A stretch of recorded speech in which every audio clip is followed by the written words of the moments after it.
When we hear about new cases of a disease, they are often presented as if they were new infections. They are not.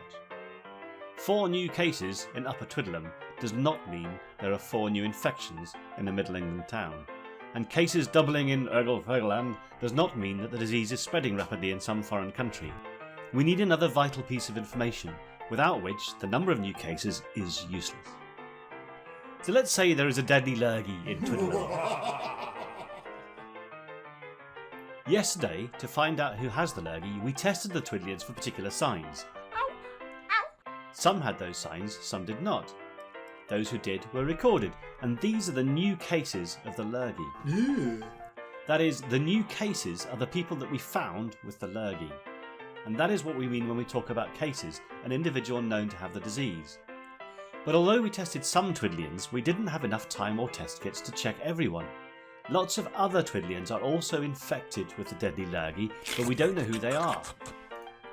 We know who the new cases are, but we do not know who else has the infection. And we can see that the number of infected people is greater, perhaps much greater, than the number of cases. So can we tell how many people are infected? Well, let's look at this in a bit.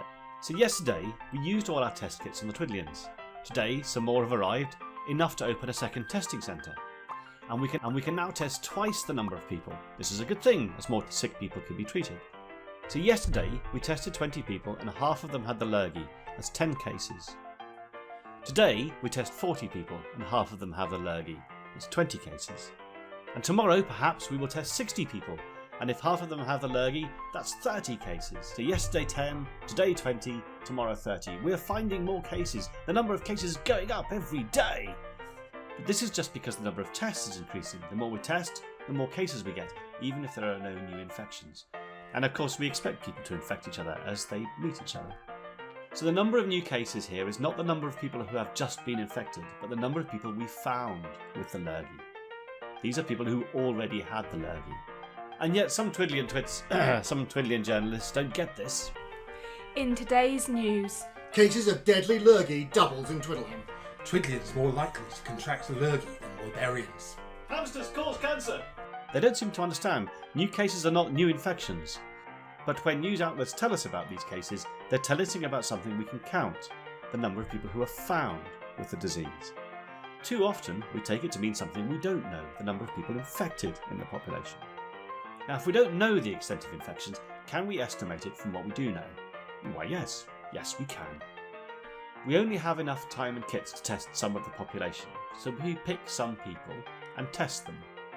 And this gives us a proportion. This proportion is then a rough estimate of how many infections there are in the whole town. For example, if half the people we test have the lurgy, we can expect half the town to have the lurgy. So if we test 100 people and 50 have the lurgy, that's half the people we picked.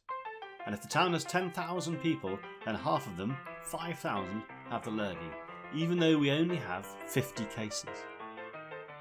If very few of the people we test have the lurgy, we can expect very few of the population to have the lurgy.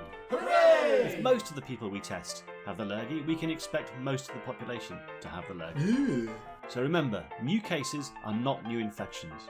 There are many more infections than cases. We must know the number of tests as well as the number of cases to work out the extent of a lurgy.